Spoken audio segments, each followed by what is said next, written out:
TV0 Arica. Los representantes de los distintos países que le integran y todos los ciudadanos del mundo que nos estén mirando, buenas tardes.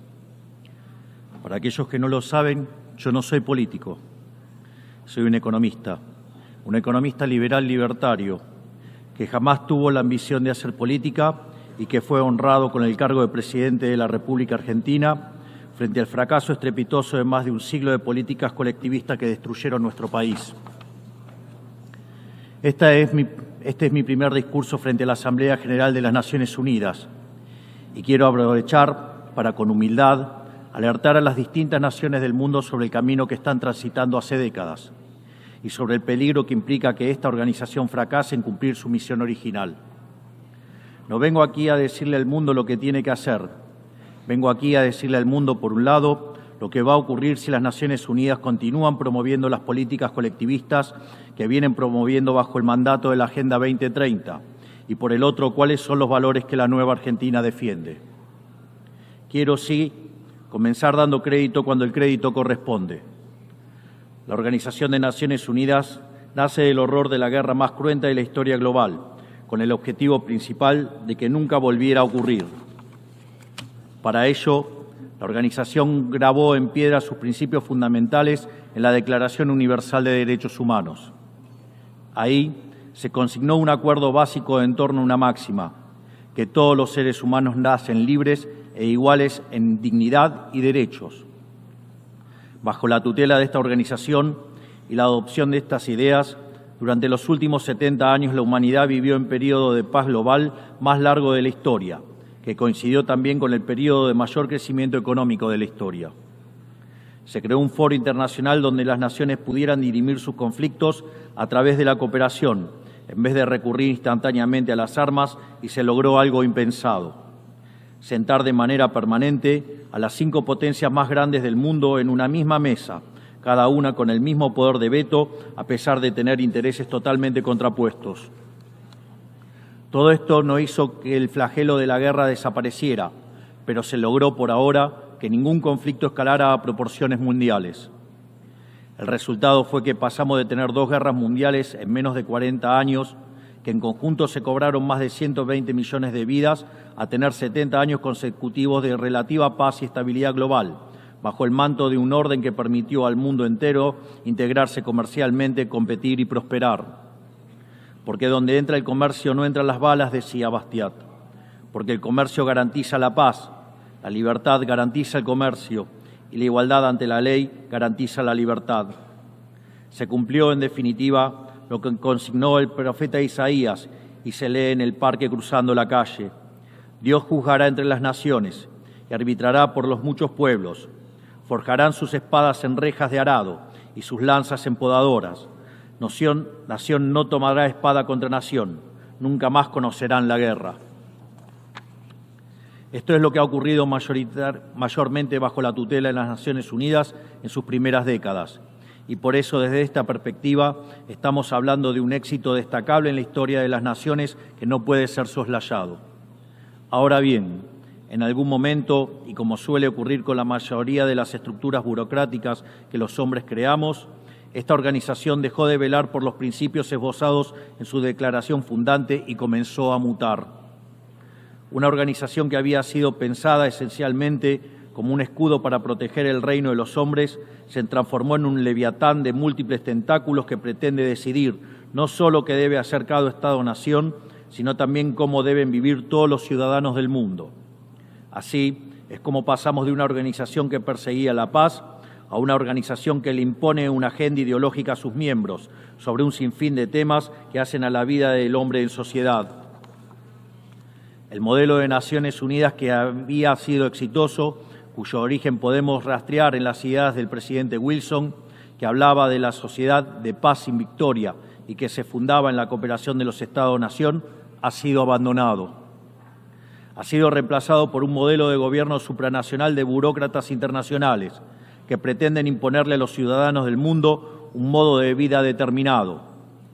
Lo que se está discutiendo esta semana aquí en Nueva York, en la Cumbre del Futuro, no es otra cosa que la profundización de ese rumbo trágico que esta institución ha adoptado. La profundización de un modelo que, en palabras del propio secretario de las Naciones Unidas, exige definir un nuevo contrato social a escala global, redoblando los compromisos de la Agenda 2030. Quiero ser claro en la posición de la Agenda Argentina.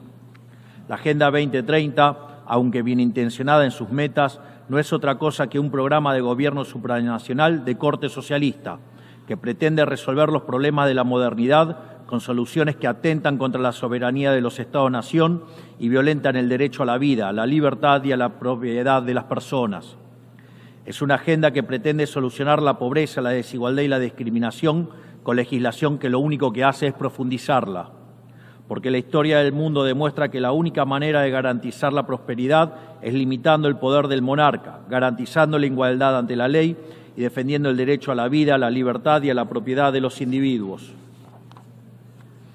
Ha sido precisamente la adopción de esa agenda que obedece a intereses privilegiados y el abandono de los principios esbozados en la Declaración Universal de Derechos Humanos de las Naciones Unidas lo que tergiversó el rol de esta institución y la puso en una senda equivocada.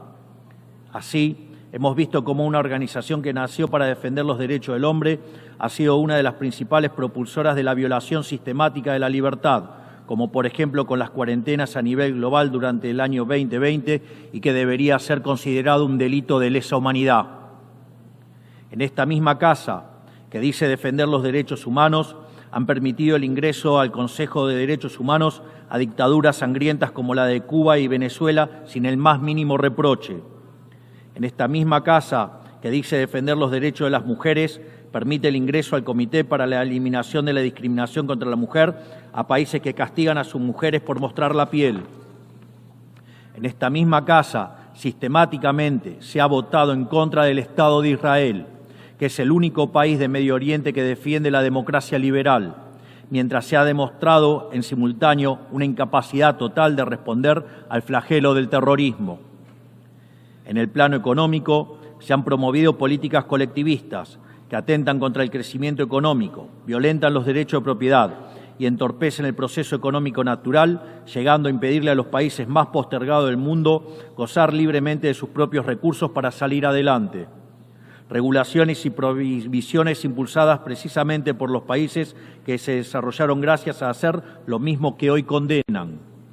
Se ha promovido además una relación tóxica entre las políticas de gobernanza global y los organismos de crédito internacional, exigiéndole a los países más relegados que comprometan recursos que no tienen en programas que no necesitan, convirtiéndolo en deudores perpetuos para promover la agenda de las élites globales. Tampoco ha ayudado el tutelaje del Foro Económico Mundial, donde se promueven políticas ridículas con anteojeras maltusianas, como las políticas de emisión cero, que dañan sobre todo a los países pobres, a las políticas vinculadas a los derechos sexuales y reproductivos, cuando la tasa de natalidad de los países occidentales se está desplomando, anunciando un futuro sombrío para todos. Tampoco la organización ha cumplido satisfactoriamente su misión de defender la soberanía territorial de sus integrantes, como sabemos los argentinos de primera mano en la relación con las Islas Malvinas. Y llegamos incluso a una situación en la que el Consejo de Seguridad, que es el órgano más importante de esta casa, se ha desnaturalizado, porque el veto de sus integrantes permanentes se empezó a utilizar en defensa de los intereses particulares de algunos. Así estamos hoy, con una organización impotente en brindar soluciones a los verdaderos conflictos globales, como ha sido la aberración y aberrante invasión rusa a Ucrania, que ya le ha costado la vida a más de 300.000 personas, dejando un tendal de más de 1 millón de heridos en el proceso. Una organización que en vez de enfrentar estos conflictos invierte tiempo y esfuerzo en imponerle a los países pobres que cómo y deben producir, con quién vincularse, qué deben comer y en qué creer, como pretende dictar el presente pacto del futuro.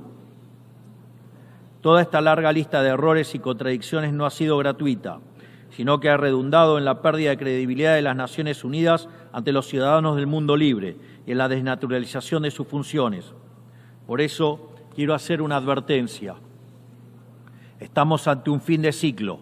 El colectivismo y el postureo moral de la agenda woke se han chocado con la realidad y ya no tienen soluciones creíbles para ofrecer a los problemas reales del mundo. De hecho, nunca las tuvieron. Si la Agenda 2030 fracasó, como reconocen sus propios promotores, La respuesta debería ser preguntarnos si no fue un programa mal concebido de inicio, aceptar esa realidad y cambiar el rumbo. No se puede pretender persistir en el error redoblando la apuesta de una agenda que ha fracasado. Siempre ocurre lo mismo con las ideas que vienen de la izquierda. Diseñan un modelo acorde a lo que el ser humano debería hacer, según ellos, y cuando los individuos libremente actúan de otra manera, no tienen mejor solución que restringir, reprimir y coartar su libertad. Nosotros en Argentina ya hemos visto con nuestros propios ojos lo que hay al final de este camino de envidia y pasiones tristes. Pobreza, embrutecimiento, anarquía y una ausencia fatal de libertad. Todavía estamos a tiempo de apartarnos de ese rumbo. Quiero ser claro con algo para que no haya malas interpretaciones. La Argentina, que está viviendo un proceso profundo de cambio en la actualidad, ha decidido abrazar las ideas de la libertad. Esas ideas que dicen que todos los ciudadanos nacemos libres e iguales ante la ley, que tenemos derechos inalienables otorgados por el Creador, entre los que se encuentran el derecho a la vida, a la libertad y a la propiedad. Esos principios que ordenan el proceso de cambio que estamos llevando adelante en la Argentina son también los principios que guardarán nuestra conducta internacional a partir de ahora. Creemos en la defensa de la vida de todos. Creemos en la defensa de la propiedad de todos. Creemos en la libertad de expresión para todos. Creemos en la libertad de culto para todos. Creemos en la libertad de comercio para todos.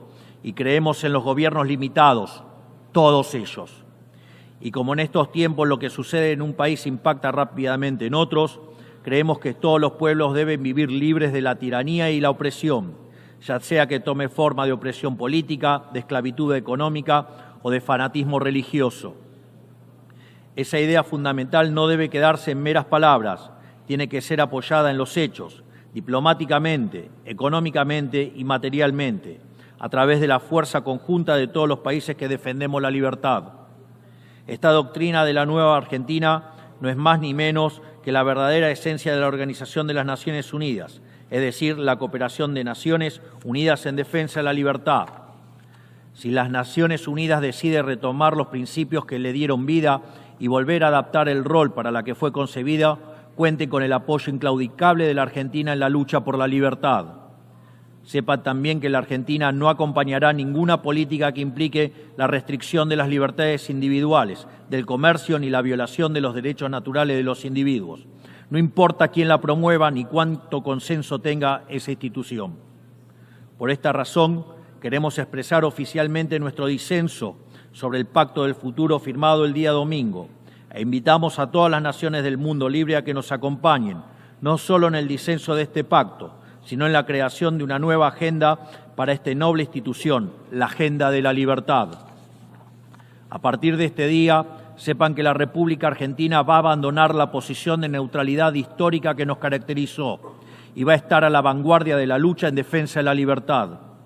Porque, como decía Thomas Paine, aquellos que desean cosechar las bendiciones de la libertad deben como hombres soportar la fatiga de defenderla. Que Dios bendiga a los argentinos y a todos los ciudadanos del mundo y que las fuerzas del cielo nos acompañen. ¡Viva la libertad, carajo! Muchas gracias. TV 0 Arica.